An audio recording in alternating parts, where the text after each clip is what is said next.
The soft ticking of an antique clock fills the room. The walls are lined with bookshelves and framed certificates, and the rich scent of old leather and polished oak hangs in the air. A warm light spills through the window, filtered by dusty curtains. You're seated in a well-cushioned chair opposite a very serious solicitor with thick glasses and a voice like dry toast. You shift slightly. The chair creaks. The solicitor clears his throat. "Now then," he says in a low drone.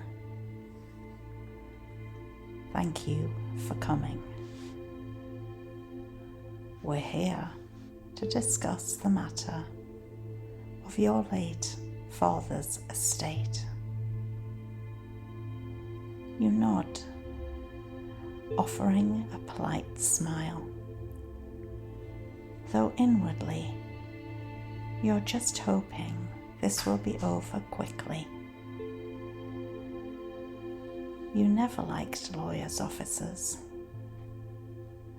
Too quiet, too official. And then, this place still smells like damp trousers, a familiar voice huffs. You freeze. Oh no. Here we go again. Your father's ghost is standing just to your left, in his old gardening jumper and slippers, arms folded and already mid-eye roll. He's looking around like he's inspecting a used car lot. You try not to react.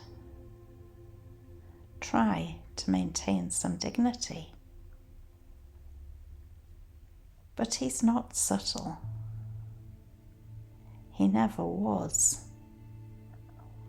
In life or in death. What's that on his tie? A porridge stain? That's the man who's handling my assets.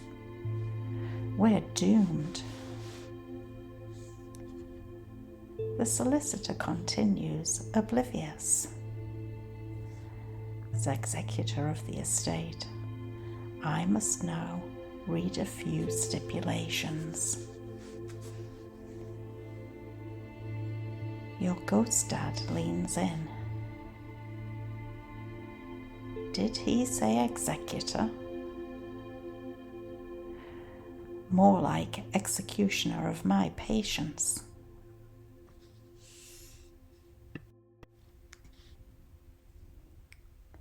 The solicitor opens a leather-bound folder with reverence, as if revealing sacred scrolls. According to your father's will, he begins, the estate is to be divided according to several specific instructions. Here it comes, the ghost mutters, hovering behind your shoulder. Brace yourself for the bit about Nigel, that weasel. The solicitor clears his throat again. to my nephew, Nigel Thistledown, I leave the antique spoon collection. Your father wails theatrically. I knew he never appreciated those spoons. He tried to make soup with the George III sugar label. The absolute buffoon. You stifle a chuckle and smile politely at the solicitor. Sorry, a bit of a tickle in my throat. Ghost Dad is pacing now, muttering to himself. 30 years collecting silver spoons, and I give them to the man who called them fancy soup paddles. I should have left them to the cat.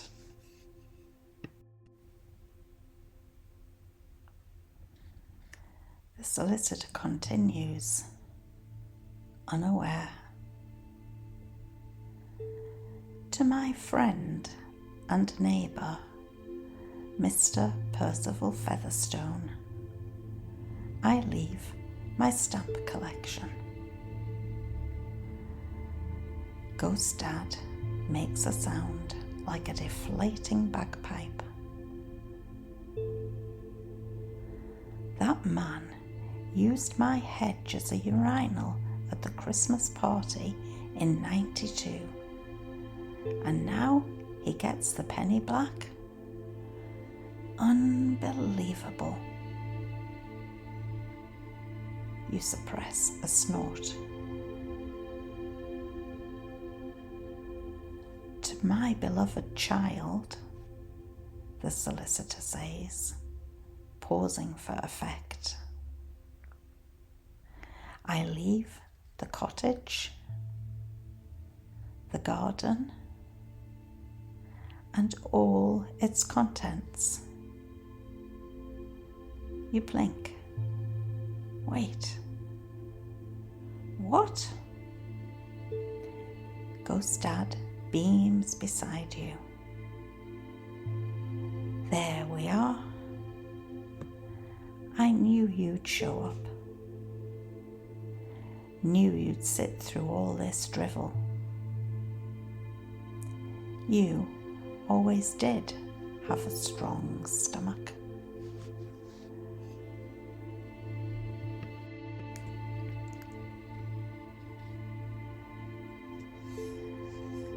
As the solicitor drones on, detailing garden tools, bird feeders, and a stack of National Geographic magazines from 1978 to 1983, your dad floats toward the window, hands in pockets. I always liked this office, he murmurs now, more softly. Even if it smells like a musty bookshelf. I came here when you were born, you know. Changed my will, just to make sure you'd get the garden one day. Your mother always said you'd grow something beautiful. You glance towards him. He isn't looking at you, just out the window, into the past. Then, in classic form, he adds, also, I hid an unopened bottle of whiskey behind the woodpile. Don't let Nigel find it. he'll put cola in it.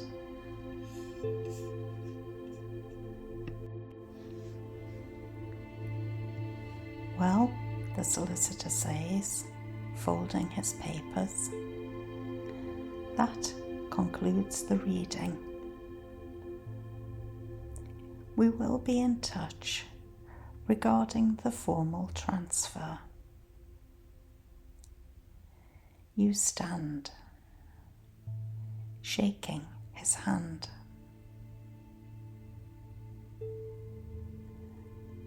Thank you, you say sincerely.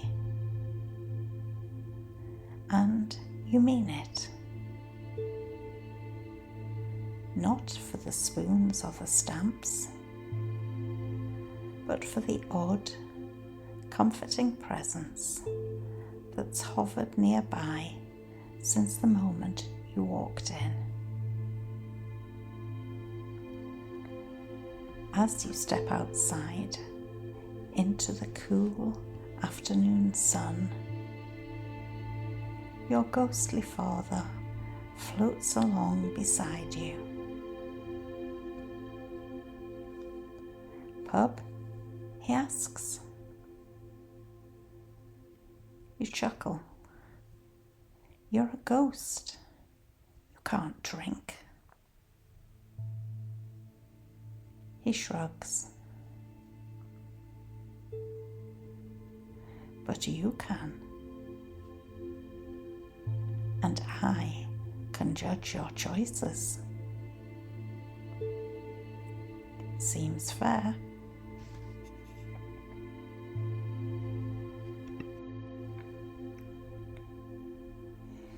You walk toward the village pub, golden leaves swirling in the breeze.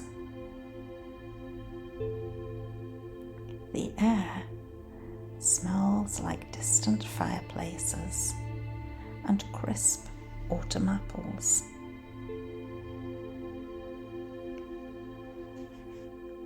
Ghost Dad is quiet for a moment.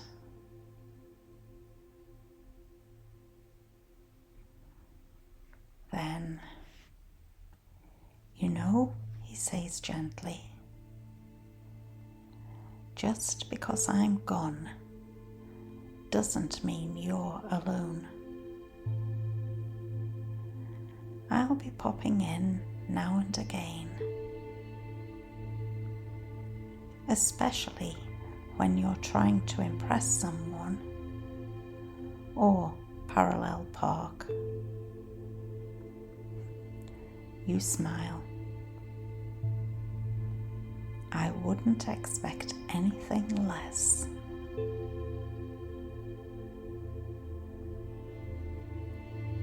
Later that evening, the sun sets behind the hills. The cottage is quiet. You're home. You run your hand along the garden gate, feeling the familiar latch. Smell the roses he once planted. The house feels warm, even before you've turned the lights on. And from the shadows, a faint chuckle drifts in the air. Don't forget to check behind the woodpile. You laugh softly. Good night, Dad. And somewhere, softly, you hear a whispered, night, love.